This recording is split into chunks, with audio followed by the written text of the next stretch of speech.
Hello friends, आज हम लोग अपनी AIB की तैयारी करेंगे और अपने अगले 20 क्वेश्चन को पढ़ेंगे और उम्मीद करती हूँ कि आपको मेरे बताए हुए क्वेश्चन समझ आ रहे होंगे और इन्हीं क्वेश्चन की मदद से आप अपना AIB बहुत जल्दी क्लियर भी कर लेंगे। तो आज का हमारा जो AIB का पहला क्वेश्चन है वो है द नेगोशिएबल इंस्ट्रूमेंट एक्ट 1881 कौन से डेट पे आया था, कौन से ईयर में आया। ईयर तो हमें पता ही है 1881, बट ज़रूरी नहीं होता जब वो बना है तभी वो एनफोर्स हुआ है। तो ये कब फोर्स में आया?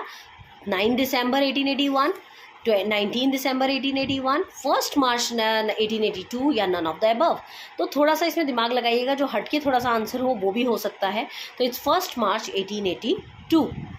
Next is when was the advocate act introduced. Advocate act कब इंट्रोड्यूस हुआ? 1962, 1959, 1966, 1961। It's 1961. Next is the Bar Council of India consists of following as ex officio member. Bar council of India जो है वो consist करते हैं उसका x officio member कहाँ का? अटॉर्नी जनरल ऑफ इंडिया का, सॉलिसिटर जनरल ऑफ इंडिया का, दोनों या कोई भी नहीं। तो बार काउंसिल ऑफ इंडिया दोनों के ही मेंबर्स को कंसिस्ट करती है as an ex officio member. Next question is Indian Bar Committee was constituted first time under chairmanship of Sir Edward Charner in the year। कौन से ईयर में Indian बार committee पहली बार constitute की गई थी? 1927, 1949, 1961 and 1923। It's 1923। Next is power of disciplinary committee under advocates act कौन से section में प्रोवाइडेड है? 40, 42, 43, 36। इट्स 40, 42, 43 या 36। Section 42। Next question is Which of the following schools of jurisprudence believes that there is no necessary connection between law and morality?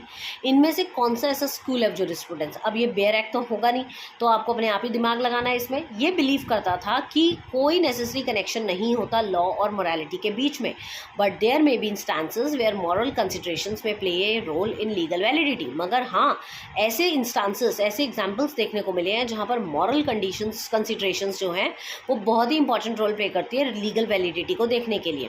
It's natural law school, inclusive legal positivism, exclusive legal positivism, inner morality of law या sociological school of law. It's inclusive legal positivism. Which of the following philosophers suggested that society ought to concentrate on reducing all forms of injustice rather than focusing on what justice is? कौन सा ऐसा philosopher है इनमें से जो ये मानता था कि सोसाइटी जो है उसको कॉन्सेंट्रेट करना चाहिए हर तरह के इनजस्टिस को नीचे करने के लिए, जस्टिस को छोड़कर? Roscoe Pound, Amartya Sen, John Rawls या HLA Hart? It's very common, Amartya Sen. वो कहते थे आप जस्टिस पे फोकस मत करो, आप इनजस्टिस को कम करो, जस्टिस अपने आप हो जाएगा। Next is which of the following is not a rule of statutory interpretation. इनमें से कौन सा स्टैट्यूटरी इंटरप्रिटेशन का रूल नहीं है? It's literal rule, golden rule, genuine rule या mischief rule? It's mischief rule. Next question is The Indian Council of Arbitration was established in, कब establish हुआ Indian Council of Arbitration? 1956, 1965, 1976, 1996. It's 1965. Lex arbitri means, lex arbitri का क्या मतलब होता है? Arbitral tribunal sitting in India can abide by Singapore laws, just law, arbitrary law या none of these. It's none of these. इनमें से कोई भी नहीं होता। Next is section 10 subsection 1 of arbitration and conciliation act talks about, किसके बारे में बात करता है section 10? Power of arbitration, capacity of arbitration, number of arbitration या none of above? It's number of arbitrators. Next is foreign court under section 2 subsection 5 of CPC means. Foreign court का क्या मतलब होता है? A court situated outside India, a court situated outside India, the authority of government of India, a court situated in India applying foreign law, yeah, all of these. It's court situated outside India. Judgment under section 29 means judgement जो section 29 में दिया गया है उसको क्या बोलेंगे? Decree बोलेंगे, dismissal of appeal बोलेंगे, statement of ground of an order और डिक्री बोलेंगे या ऑल द अबव? हम बोलेंगे statement of ground of an order और decree. Principle of res sub judice कौन से सेक्शन में दिया गया है, section 10 of CPC, section 13 of CPC, section 11 of CPC या section 14? It's section 10 of CPC। Next is doctrine of race judicata जो है वो सेक्शन 11 ऑफ CPC में दिया है। कौन सी मैक्सिम के अगेंस्ट? इसकी मैक्सिम कौन सी है? इंटरेस्ट रिपब्लिके एटसेट फिनिस लिटियम नेमो डेबिट बिस विक्सारी प्रो यूनो इटार्डन कॉजा बोथ A एंड B या आइदर A और either B? It's both A and B, दोनों पर बेस्ड है रेस जुडिकाटा। Next is principle of race judicata जो अप्लाई करता है वो किस पे अप्लाई करता है? को डिफेंडेंट्स पर, को प्लेंटिफ्स पर, दोनों पर या दोनों में से कोई भी नहीं? वो दोनों पर डिपेंड करता है। Validity of foreign judgment can be challenged, आप फॉरेन जजमेंट को चैलेंज कर सकते हैं कौन से सेक्शन ऑफ CPC में? सेक्शन 13 ऑफ CPC में। कहाँ पर? In civil court only, in criminal court only, both civil and criminal या neither civil nor criminal? It's in a civil court only. Next is under section 15 of CPC, every suit shall be instituted in, कहाँ होगा institute? District court में, court of lower grade, court of higher grade, all the above. It's court of lower grade. X residing in Delhi, X Delhi में रहता है, publish करता है एक defamatory statement to Y in Calcutta, Y can sue X at, कहाँ कर सकता है? दिल्ली कैलकाटा, दोनों में, दिल्ली में, कैलकाटा में या कहीं पर भी इंडिया में। तो मैंने आपको पहले भी कई बार बताया है जहाँ पर भी एरियाज जो भी इंक्लूडेड होंगे कहीं पर भी, तो आप दिल्ली कैलकाटा दोनों में कर सकते हैं। In every plaint under section 26 of CPC fact should be proved bye, facts को कैसे आप बोल सकते हो कि जो भी मैंने फैक्ट्स दिए हैं वो सही हैं? ओरल एविडेंस से, डॉक्यूमेंट से, ओरल एविडेंस और डॉक्यूमेंट दोनों से या एफिडेविट से? एफिडेविट से आप फैक्ट्स को प्रूव कर सकते हैं।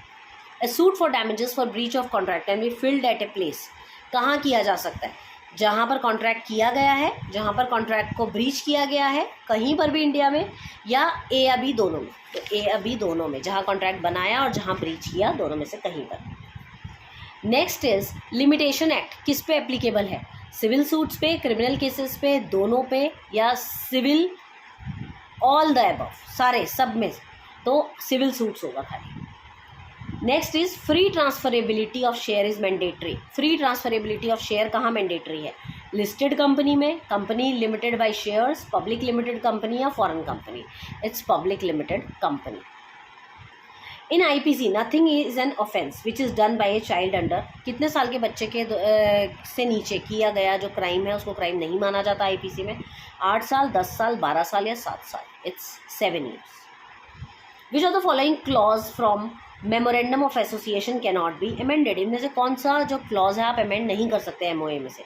Liability clause, association clause, object clause या registered office clause? It's object clause है जिसको आप अमेंड नहीं कर सकते। Next question is what is the offense when where preparation itself of an offense is punishable, ऐसा कौन सा इनमें से ऑफेंस है जिसका अगर आप प्रिपरेशन भी कर लें तो वो भी पनिशेबल माना जाता है? Theft, murder, dacoity, rape?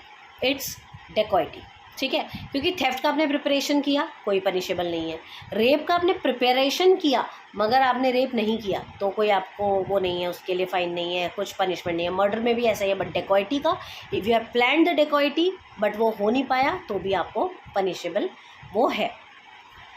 उसके बाद आपका अगला क्वेश्चन है, A has sexual intercourse with his own wife, A ने अपनी खुद की वाइफ के साथ सेक्शुअल इंटरकोर्स किया, एजेड अबाउट 14 years, जब वो 14 साल की थी, when with her consent A has consent, A committed, उसकी कंसेंट से किया। ए ने क्या किया है? No offence, offence of rape, intercourse with own wife is not a rape, as there was consent hence A has not committed any offence, but this is wrong. Offence किया है उसने rape का, क्योंकि 14 साल की बच्ची के साथ, मतलब 15 से नीचे के बच्चे के साथ अगर आप करते हैं सेक्शुअल ऑफेंस, बेशक उसकी कॉन्सेंट भी हो तो भी वो रेप ही समझा जाता है। 15 साल की मिनिमम उम्र होनी चाहिए। Who describe jurisprudence as lawyer's extraversion, lawyer's का एक्स्ट्रावर्जन कह के किसने जूरिस्प्रूडेंस को डिफाइन किया था? इट्स सेविग्ने, सैलमन, बकलैंड या Julius Stone? It's Julius Stone, इन्होंने कहा था जूरिस्प्रूडेंस को as a lawyer's extraversion. Today's last question, a Sunni Muslim marriage with kitabia girl, the marriage is, कैसी मैरिज मानी जाएगी? वैलिड, इरेगुलर, वॉइड या none of these? It's valid marriage, valid marriage मानी जाएगी। तो ये थे आज के हमारे कुछ क्वेश्चंस जो कि बहुत ही इंपॉर्टेंट क्वेश्चन थे और ये पिछले सालों में आए हुए क्वेश्चंस हैं। उम्मीद करती हूँ कि आपको ये क्वेश्चन समझ आए होंगे और आप इसी तरीके से मेरी AIB सीरीज़ को फॉलो करते रहिए ताकि आपका AIB का पेपर बहुत अच्छे से क्लियर हो जाए और आप मुझे बहुत सारी ब्लेसिंग्स दें। अगर फिर भी किसी को कोई डाउट है, कुछ भी पूछना चाहते हैं तो just leave a message in the comment box section so that I can tie you. अपना फ़ोन नंबर छोड़ सकते हैं आप वहाँ पर ताकि मैं आपसे बात करूँ। Thank you so much. Good night.